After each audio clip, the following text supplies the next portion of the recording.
ഈ പ്രാവശ്യത്തെ മദ്രസ പൊതുപരീക്ഷയ്ക്ക് ഇൻവിജിലേറ്റർ ആയിട്ട് ഞാനും പോയിട്ടുണ്ടായിന് കേട്ടോ. അപ്പം നമ്മളെ തൊട്ടടുത്ത് തന്നെ ഒരു സെന്റർ ഉണ്ട്. അത് നടന്നു പോകാനുള്ള ദൂരേ ഉള്ളൂ. അപ്പം ഞാൻ വിചാരിച്ചു അവിടേക്കായിരിക്കും കിട്ടാന്നേനും. പക്ഷെ കിട്ടിയത് അവിടെ അല്ലേനും. കുറച്ച് ദൂരത്തിനും. 6 ദിവസമാണ് എക്സാം വരുന്നത് കേട്ടോ. അപ്പോൾ ഫസ്റ്റ് ദിവസം തന്നെ ആയതുകൊണ്ട് ഞാൻ എന്തായാലും നേരത്തെ പോകണമല്ലോ എന്ന് വിചാരിച്ചു. ഫസ്റ്റ് ദിവസം എന്നല്ല എല്ലാ ദിവസവും നമ്മൾ ഇൻവിജിലേറ്റേഴ്സ് ആദ്യത്തെ ദിവസം അരമണിക്കൂർ മുമ്പ് എത്തണം. പിന്നെയുള്ള ദിവസം 20 മിനിറ്റ് മുമ്പെങ്കിലും എത്തണം എന്നാണ് എക്സാമിന്റെ മുമ്പായിട്ട്. അപ്പോൾ പൊതുവേ ഞാൻ എവിടെ പോവുകയാണെങ്കിലും എത്ര എന്തൊക്കെ ചെയ്ത് കഴിഞ്ഞാലും ലാസ്റ്റ് ആ ഒരു എന്താ പറയുക കുറച്ച് 5 അല്ലെങ്കിൽ 1-2 മിനിറ്റ് ലേറ്റ് ആയിട്ടാണ് എപ്പോഴും എത്തുക. ഇപ്രാവശ്യം എന്തായാലും ഞാൻ അങ്ങനെ ആ ഒരു നേരത്തെ തന്നെ എത്തണം എന്നൊക്കെ വിചാരിച്ചിട്ട് പണികളൊക്കെ നേരത്തെ തന്നെ കഴിച്ചിട്ടോ. അപ്പം ഫസ്റ്റത്തെ ആ ഒരു എക്സാമിൻ്റെ അന്ന് വെള്ളപ്പേനിട്ട് ഉണ്ടാക്കിയത്. അങ്ങനെ വെള്ളപ്പെല്ലാം ഉണ്ടാക്കി. അപ്പോൾ അന്ന് പിന്നെ നൗഫാക്ക് ഇപ്പോൾ അതേപോലെ ഈ എള്ള് വറുക്കാനുള്ള ദിവസനും അപ്പോൾ ഓർക്ക് കൊണ്ടുപോകാനുള്ള ചായ ഫ്ലാസ്കിലാക്കി, പിന്നെ കോഴിമുട്ട പുഴുങ്ങിയതും പഴം പുഴുങ്ങിയതും അങ്ങനെ അവർക്കുള്ളത് അവിടെ റെഡിയാക്കി വെച്ചു കേട്ടോ. അങ്ങനെ അത് കഴിഞ്ഞ് പക്ഷെ ഞാൻ ചായ പിന്നെ ഇത് കുടിച്ചിട്ടില്ല ഇനിട്ടോ, വെള്ളപ്പൊന്നും തിന്നിട്ടില്ല. രാവിലെ തന്നെ അത്ര നേരത്തെ ആയതുകൊണ്ട് ഞാൻ കാൽ ചായ കുടിക്കുക ചെയ്തു കേട്ടോ. ബ്രെഡ് ചായയുടെ മുക്കി തിന്നുക ചെയ്തത്. അങ്ങനെ ഫസ്റ്റ് ദിവസമല്ലേ എന്തായാലും ലേറ്റ് ആവരുതല്ലോ വിചാരിച്ചിട്ട് എന്ത് ചെയ്ത് 6:30 ഞാൻ അന്ന് ഇറങ്ങിയത്. അത്ര നേരത്തെ ഒന്നും ഇറങ്ങേണ്ടില്ലേനു, പക്ഷെ എനിക്ക് എന്തോ ഒരു ടെൻഷൻ പോലെ അഥവാ ലേറ്റ് ആയി പോയാലോ വിചാരിച്ചിട്ട്. അങ്ങനെ ഓട്ടോ ഒക്കെ നമ്മൾ തലേന്ന് പറഞ്ഞിട്ടുണ്ടായിരുന്നു കേട്ടോ.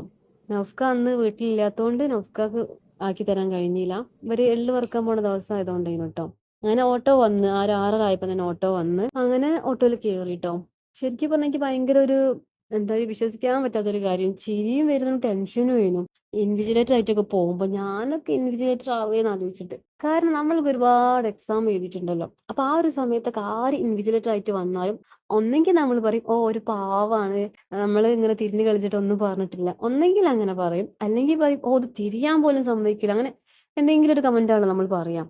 ഇനിയിപ്പോ ഞാൻ പോയി കഴിഞ്ഞാലും മക്കൾ എന്നെ കുറിച്ച് അങ്ങനെയൊക്കെ തന്നെയല്ലേ പറയാന്നൊക്കെ ഞാൻ അങ്ങനെ ആലോചിച്ചിന് ട്ടോ. കാരണം നമ്മൾ പണ്ട് ആരെ കുറിച്ചാണ് നമ്മൾ കുറ്റം പറഞ്ഞത്, അല്ലെങ്കിൽ ആരെ കുറിച്ചാണ് നമ്മളിങ്ങനെ നെഗറ്റീവായിട്ട് അല്ലെങ്കിൽ നമുക്കൊരു എന്താ പറയാ ഒരു ഇഷ്ടക്കേട് തോന്നിയത്, ആ ഒരാളുടെ ഡ്യൂട്ടി ഇപ്പൊ ഞാൻ എടുക്കുമ്പോൾ ഇതൊരു വല്ലാതൊരു വിശ്വസിക്കാൻ പറ്റാത്തൊരു കാര്യം തന്നെയാണ്. അങ്ങനെ 7 മണിക്ക് സെന്ററിൽ എത്തേണ്ട ഞാൻ 6:40 അവിടെ എത്തി.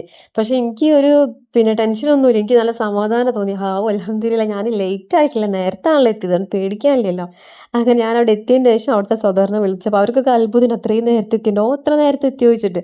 അവിടെ ആരും എത്തിയിട്ടില്ല, ഞാനും ഫസ്റ്റ് എത്തിയത്. വേറൊരു ഇൻവിജിലേറ്ററും കൂടി അവിടെ ഉണ്ടായിരുന്നു കേട്ടോ. ഞാനല്ലാണ്ട് തന്നെ ഞങ്ങൾ 2 പേരും ഇൻവിജിലേറ്റർ ആയിട്ടുള്ളത്. പിന്നെ ആ സെന്ററിൽ സ്വദറാണ് അവിടുത്തെ ചീഫായിട്ടുണ്ടാവുക. അങ്ങനെ പിന്നെ അവിടെ എത്തിയതിന് ശേഷം ഓഫീസിൽ എത്തിയപ്പോൾ ഞങ്ങൾക്കുള്ള ഒരു ഇൻസ്ട്രക്ഷൻ്റെ ഒരു പേജ് ഉണ്ട്, അത് വായിക്കാൻ തന്നു. അത് ഞാൻ തലേന്ന് ഓൾറെഡി വാട്സപ്പിൽ ഞങ്ങൾക്ക് PDF ആയിട്ട് വന്നിട്ടുണ്ട്, അത് വായിച്ചിട്ടുണ്ടായിരുന്നു. എന്നാലും ഒന്നുകൂടെ വായിച്ച്, കാരണം എത്ര നമ്മൾ വായിച്ചു പോയാലും പിന്നെ എന്തേനും എന്നുള്ളൊരു ടെൻഷൻ ഉണ്ടാവുമല്ലോ. അപ്പം അതുകൊണ്ട് ഒക്കെ ഒന്ന് ജസ്റ്റ് ഓടിച്ചു പോയി. അങ്ങനെ എക്സാം ഹാളിൽ ഞാൻ വീഡിയോ ഒന്നും എടുത്തിട്ടില്ല കേട്ടോ.